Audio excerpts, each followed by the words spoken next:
In this video, I want to talk about the Black Nobility. In 1870, when the Kingdom of Italy emerged as a relatively new state, the King of Italy occupied the Papal States. And this caused an outrage amongst many aristocratic families that lived in Italy. There were many aristocratic families that lived near Venice, Genoa, and especially around Rome, that favored and supported the papacy. When they heard what King Emmanuel, I believe it was King Victor Emmanuel, when they heard what he did, oh dear, there was trouble. There was resistance.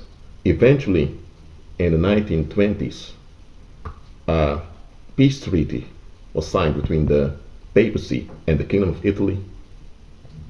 And in that treaty, the noble households of Italy that supported the Pope retained their privileges throughout Italy.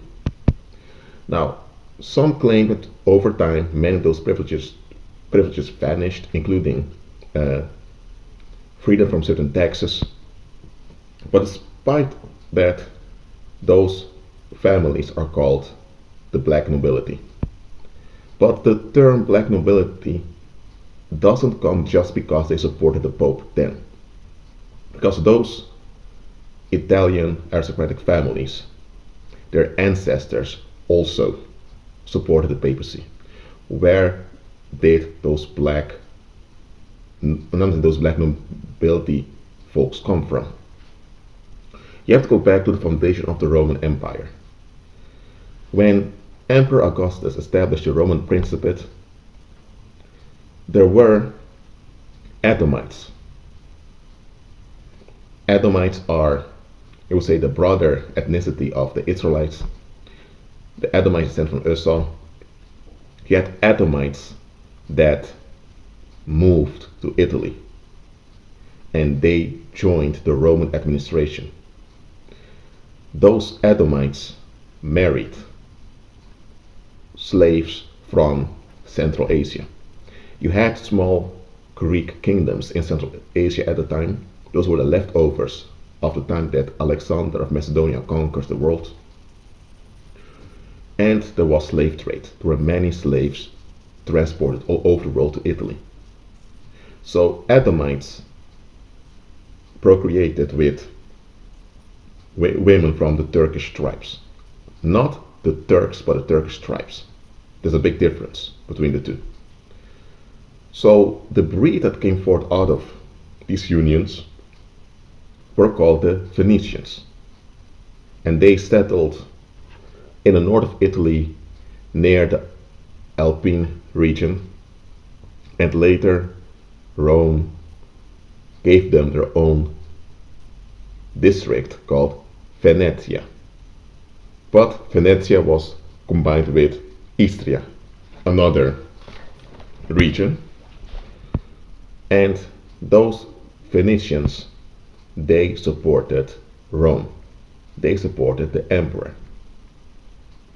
Later, in the 4th and 5th century, they even supported the relocation of the capital of the Roman Empire closer to their region. That is, the capital of the Roman Empire became Ravenna for a while. When the papacy developed, the Venetians remained loyal to Rome because the Roman Empire as a one world state did not exist anymore. So now you had the Eastern Roman Empire that remained in existence as a superpower, while the West was fragmented in Catholic kingdoms. And in practice, the Pope was considered the head of both the East and the West, but the East also had its own emperor. And that's how things went on. Later, from the East Roman Empire, you had the Mohammedan cult that arrived, which we later named Islam. And when Islam emerged, they conquered most of northern Africa, the Middle East, and means Arabian Peninsula, and big parts of Central Asia also. The Mohammedans made many assaults on Europe.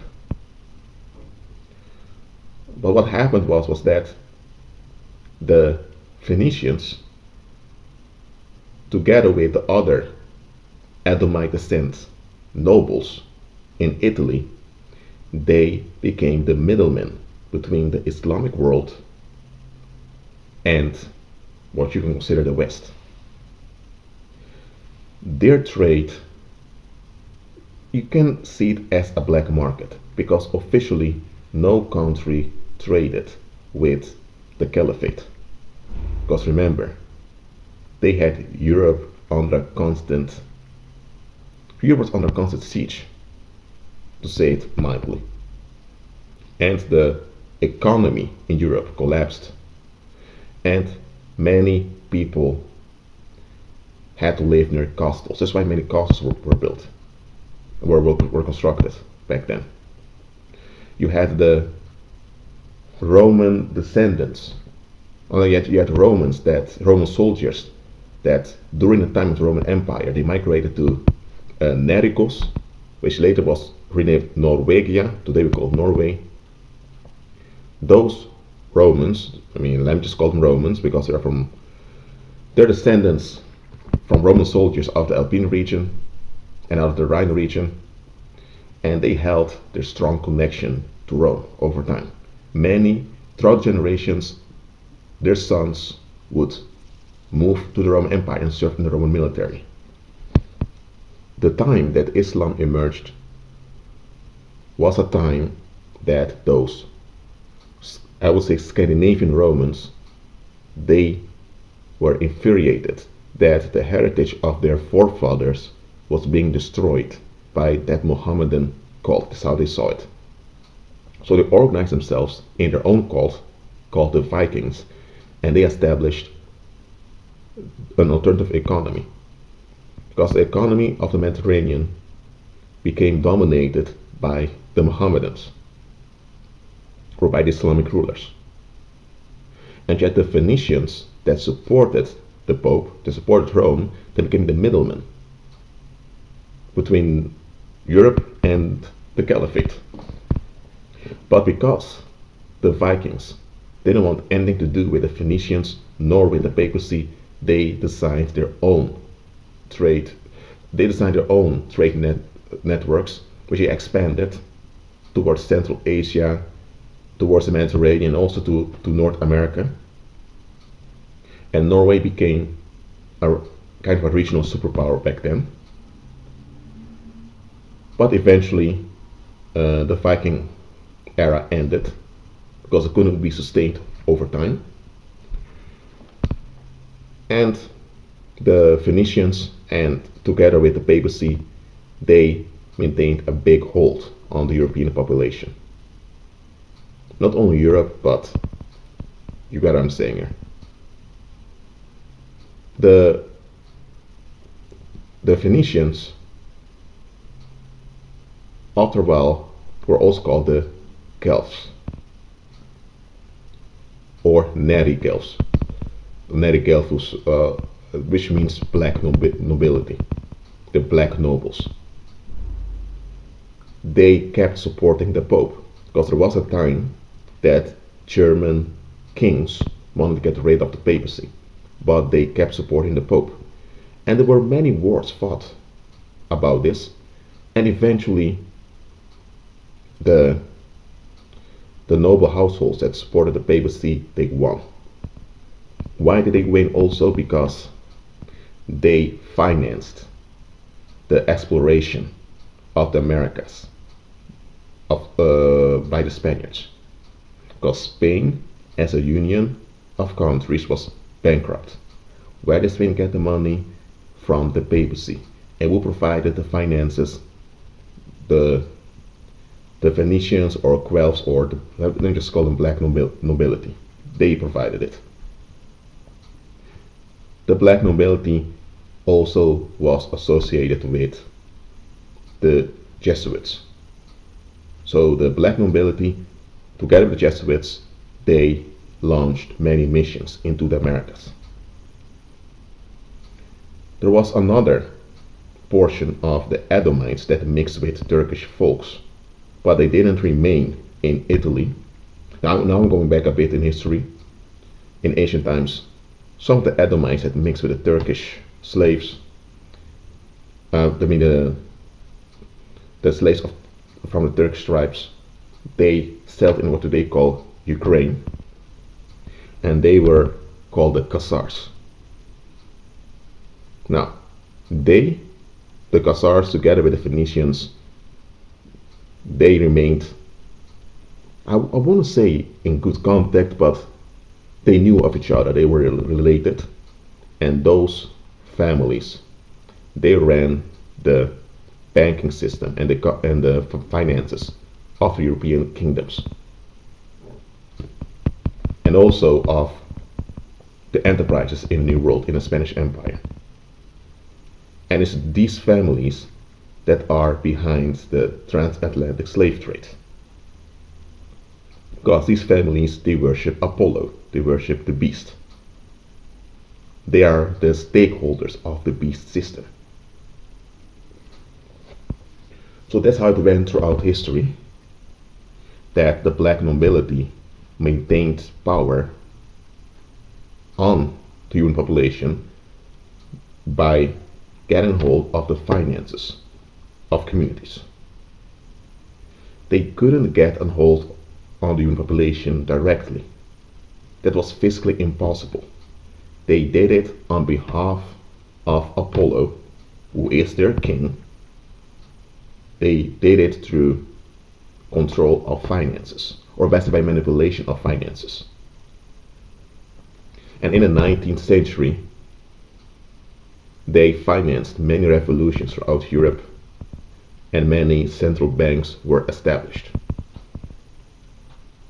Now, the colonial era was the era in which the black nobility extended their, I would say, their financial structure throughout the world.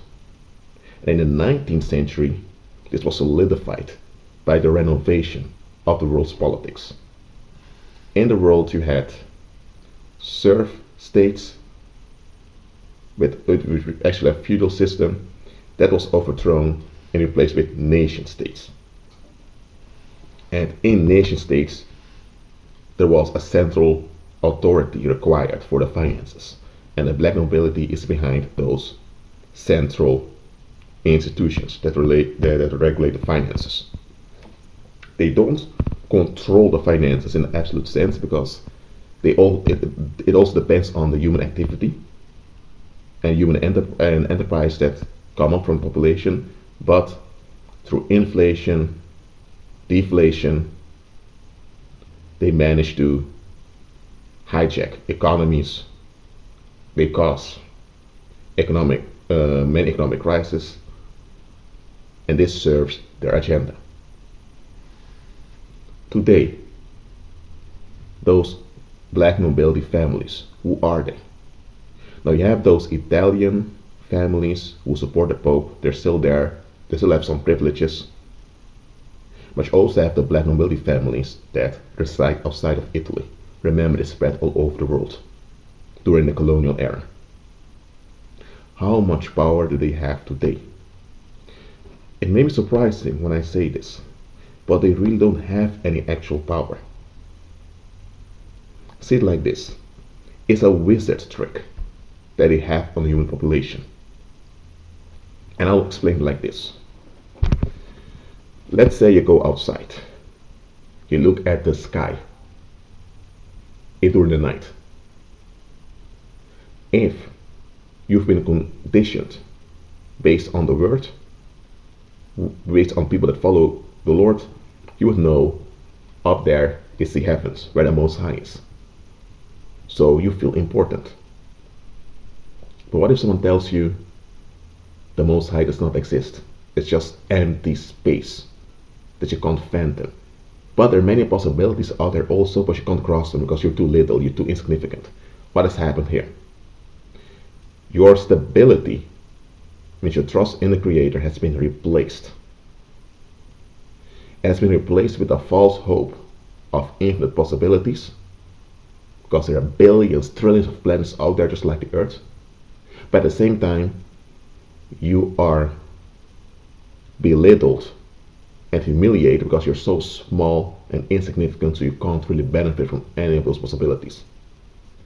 So this gives you a sense of insignificance in which you become mentally depressed without being aware of it. So now you look for compensation to compensate the depressive mindset you've developed.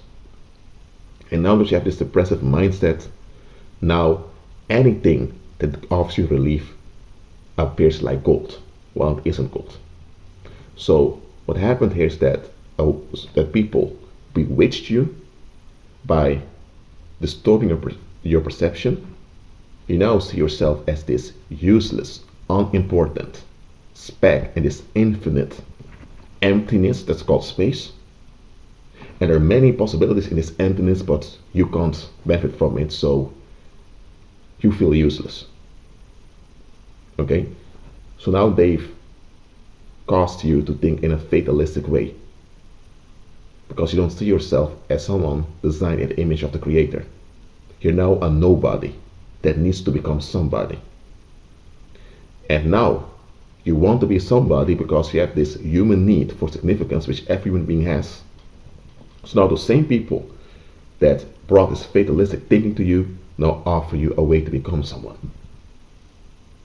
And it's only because you think that whatever is offered unto you is valuable that they that offer it get some advantage over you. The moment you see through the deception, it's all over. Now that is how it works with the Black Nobility. They have no real, authentic power. They don't. They need to keep the human population in a state of anxiety, divided and in distress, so that the human population seeks for relief. And they finance people in the entertainment industry, or they may finance certain grassroots movements to offer people relief. And that's how the human population is distracted, while they withdraw natural resources from nations, and they live wealthy, luxurious lifestyles. So it's a theft. But the theft can only continue as long as the human population is in anxiety. Because the moment many people awaken from this anxious state, the spell becomes weaker. And when the spell becomes weaker, the wizardry begins to fall apart. Am I saying now that the Black Nobility is ruling the world? No, it's the Apollonists that rule the world. And the Black Nobility are loyal to Apollo. So you can consider them Apollonists also, but they're not the wizards themselves, but they are the families that support the wizards. And then you also have the blue bloods, or the trans elites, which are led, or say run by transgenders from amongst themselves. Those are the ones that support the beast system, because they all depend on the collective theft through black magic. Because this anxious state that the human population is in is not natural. It's artificial, and it's sustained by enforcing collective traumas over and over again. And it's as long as the human beings are in this anxious state that they can be exhausted and exploited without them even being aware of it. So that is, briefly said, the so-called power of the Black Nobility. The wizards value them because the wizards really need them. Just like the wizards needs the blue bloods. And the blue bloods need the wizards and the black nobility. And some of the blue bloods are also black, also belong to the black nobility. Just understand that their so-called power is based on a hoax. And as long as you are not freed from this hoax, you unknowingly and unwillingly are participating in this hoax. The hoax also called the Matrix. Okay? So, I hope I've answered some of your questions here. And also remember, Christ is Lord, not Apollo. So, be at peace.